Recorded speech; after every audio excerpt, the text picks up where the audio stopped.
السلام علیکم ورحمۃ اللہ وبرکاتہ۔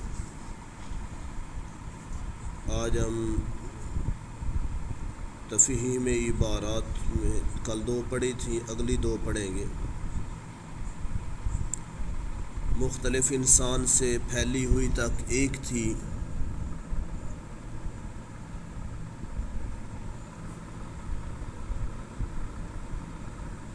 اور ہم اسروں سے لے کے سر باندھا ہے تک دوسری تھی۔ اب تیسری ہے، اسلام نے لفظ قوم کے معنی بدل دیے سے لے کے رشتہ اور کوئی نہیں ہے یہاں تک، اور سکون کے وقت سے لے کے ہو رہا ہے تک۔ یہ 2 انشاءاللہ ہم پڑھیں گے۔ تفہیم عبارات، یہ آپ کا شرح سرمایہ اردو ہے، یہ دیکھ۔ اسلام نے لفظ قوم کے معنی بدل دیے ہیں۔ اسلام سے پہلے کے تمام قومی سلسلے، تمام قومی رشتے نسل یا علاقے سے تعلق رکھتے تھے، لیکن اسلام نے لا الہ الا اللہ محمد الرسول اللہ کے تحت ایک نیا روحانی بلکہ خدائی قومی رشتہ قائم کر دیا۔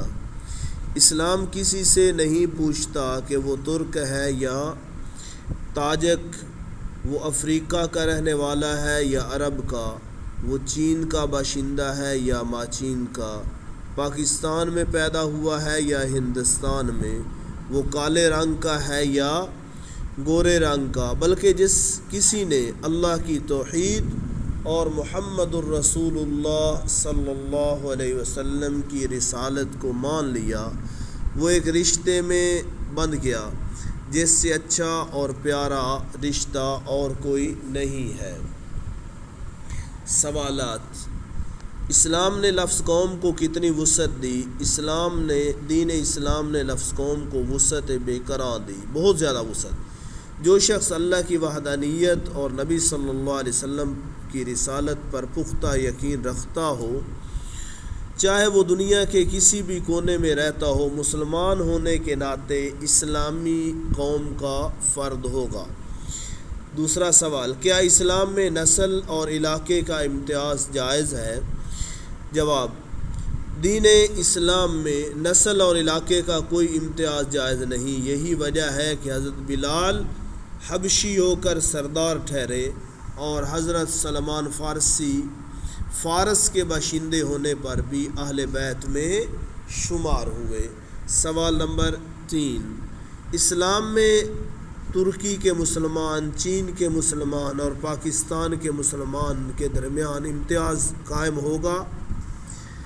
جواب، اسلام میں ترکی کے مسلمان، چین کے مسلمان اور پاکستان کے مسلمان کے درمیان کوئی امتیاز نہ ہوگا، کیونکہ تمام مسلمان آپس میں بھائی بھائی ہیں اور ان کے اندر کسی قسم کی کوئی تفریق نہیں۔ سوال نمبر 4، کیا گورے مسلمان کو کالے مسلمان پر کوئی فوقیت حاصل ہے؟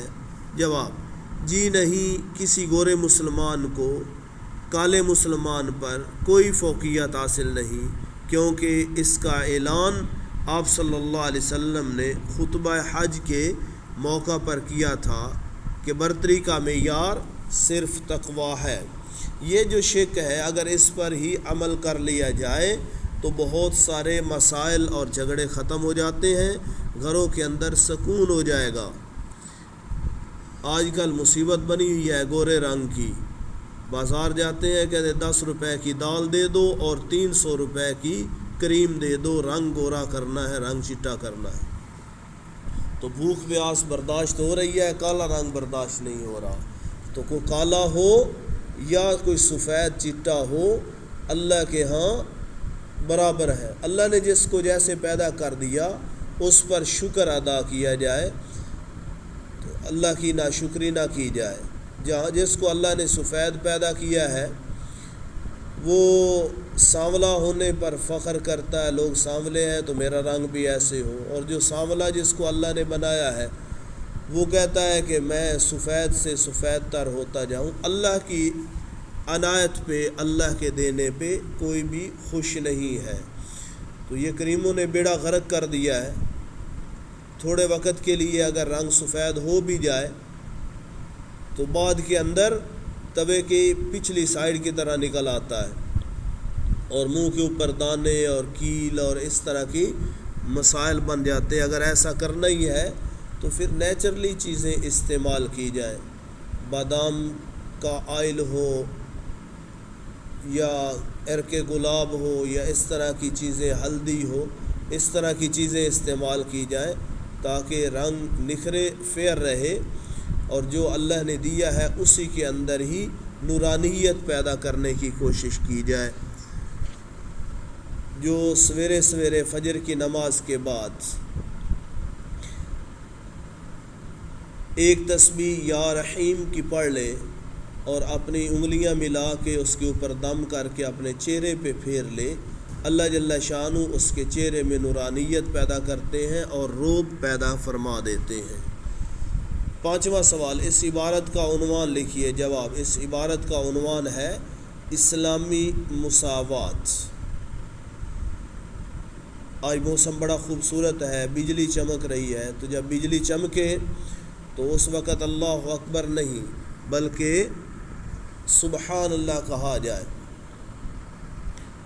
کہ اللہ جل شانہ کی تسبیح بیان ہو رہی ہے۔ یسبح الرعد بحمدہ والملائکۃ من خیفتہ، یہ بجلی چمکے تو اس وقت جو آدمی پڑھ لے یسبح الرعد بحمدہ والملائکۃ من خیفتہ، یسبح، اعوذ باللہ من الشیطان الرجیم، بسم اللہ الرحمن الرحیم، یسبح الرعد بحمدہ والملائکۃ من خیفتہ، اللہ جل شانہ اس کو محفوظ فرماتے ہیں اس بجلی سے، اس آسمانی بجلی جو چمکتی ہے اس سے اللہ حفاظت فرماتے ہیں۔ اللہ اکبر نہیں بلکہ سبحان اللہ، سبحان اللہ۔ اللہ کے فرشتے، بادل اور یہ ساری دنیا کی چیزیں اللہ کی تسبیح بیان کرتے ہیں۔ تو جب یہ آواز سنیں تو ہم بھی پڑھیں یسبح الرعد بحمدہ والملائکۃ من خیفتہ۔